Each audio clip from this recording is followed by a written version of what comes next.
শুধু ভক্ত জ্ঞানীগুণী সাধারণ অসাধারণ ভদ্র মহোদয়গণ, প্রণাম নমস্কার ও আন্তরিক অভিনন্দন।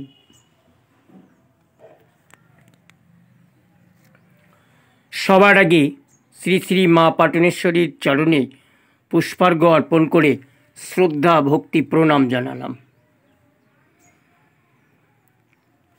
শ্রী শ্রী মা পাটনেশ্বরীর আবির্ভাব পৃথিবীর ধর্মগ্রন্থে এক নতুন সৃষ্টি, নতুন সংযোজন। মহাতীর্থ শ্রী শ্রী মা পাটনেশ্বরী পীঠস্থান, চাঁদপুর মাঠ, পাটন বেলধার গোসাইতলা।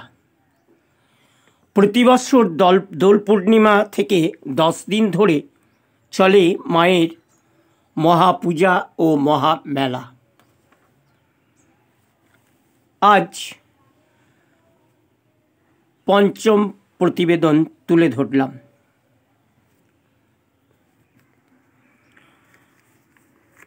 সওদাগরের নৌকা বাঁধা তেঁতুল গাছের ইতিহাস কথা গোলাহাট গ্রাম। মুর্শিদাবাদ জেলার কান্দি মহকুমার থানা অন্তর্গত গ্রাম গোলাহাট। মুর্শিদাবাদ জেলার কান্দি মহকুমা থানার অন্তর্গত গোলাহাট গ্রাম। কান্দি বাসস্ট্যান্ড থেকে নদী পেরিয়ে পশ্চিম দিকে পিচ রাস্তা ধরে গেলে প্রথমে খরসা গ্রাম, পরে যশোহরি গ্রাম ফেলে কিছুটা এগিয়ে পিচ রাস্তা গা লাগা বাঁদিকে দক্ষিণমুখী একটা মোরাম রাস্তা। ওই মোড়ে মজবুত সুন্দর একটা প্রতীক্ষালয় আছে। মোরাম রাস্তা ধরে 2 কিলোমিটার রাস্তা বড় ধরনের 4 চাকা গাড়ি বাদে যে কোনো যানবাহনে বা হেঁটে গেলে ওই একটি গ্রামে যাওয়া যাবে।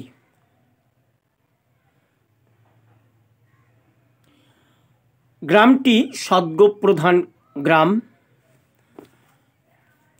হিন্দু গ্রাম।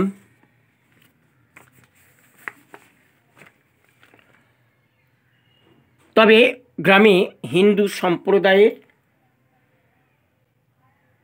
অন্য সব শ্রেণীর মানুষও বাস করেন। গ্রামে মানুষের নিত্য প্রয়োজনীয় বাজার হলো একদিকে কান্দি আর অন্যদিকে কুলি বাজার।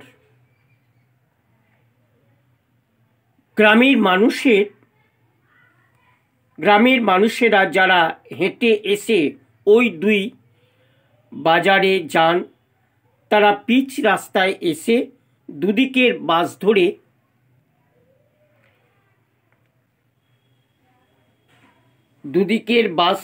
ধরে বাজারে বা বিভিন্ন গন্তব্যস্থলে যান। অন্য সকলে যে যার যেমন নিজ নিজ যানবাহনে চড়ে যান। গ্রামের 800 থেকে 1200 মানুষ সকলে মিলেমিশে সুখে শান্তিতে বাস করে চলেছেন।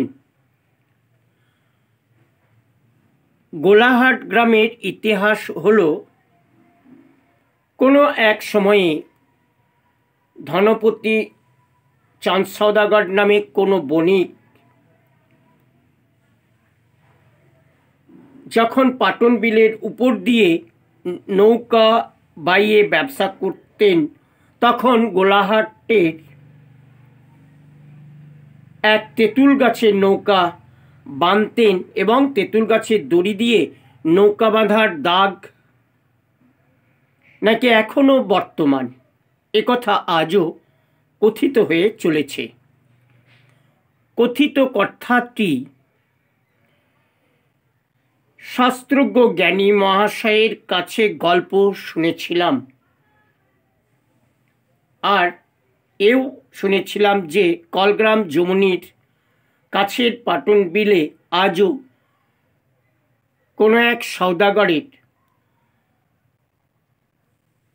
স্বর্ণ নৌকা অতল তলে তলিয়ে আছে।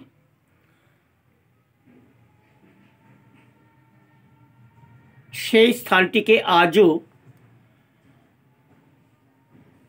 মানুষেরা লাডোবা বলে জানে। লাডোবা বলে এই স্থানটি এখনো খ্যাত।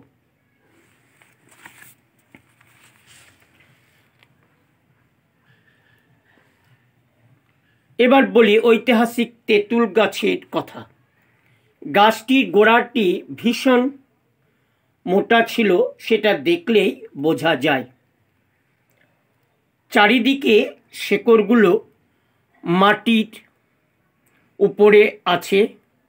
গাছটির গদির পশ্চিম দিকের অর্ধেক নাই ক্ষয়ে গিয়ে সেখানে থেকেই শুরু হয়েছে ফোকর। গোড়া থেকে একটি মূল মোটা গদি অগ্নি দক্ষিণ দিকে কিছু দূর গিয়ে মাথা ভাঙা অবস্থায় আছে। ওটা এখন শুকনো গদি। ওরই গায়ে দক্ষিণ দিকে দুটি ছোট শাখা বেরিয়ে গদির আকারে সোজা কিছুটা উপরে গেছে।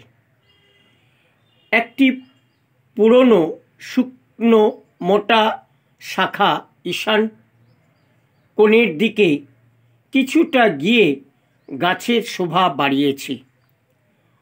গাছটা খুব যে উঁচু বড় তা নয়, মোটামুটি উঁচু। গাছের অন্য কোনো আগাছা নাই, সব গদিটায় ফোকরযুক্ত। গাছটির পূর্ব ও দক্ষিণ দিকটা গাছের ছালে ঢেউ খেলানো। দেখে মনে হবে যে কোনো এক সময়ে গাছে দড়ি বাঁধা হতো। নমস্কার।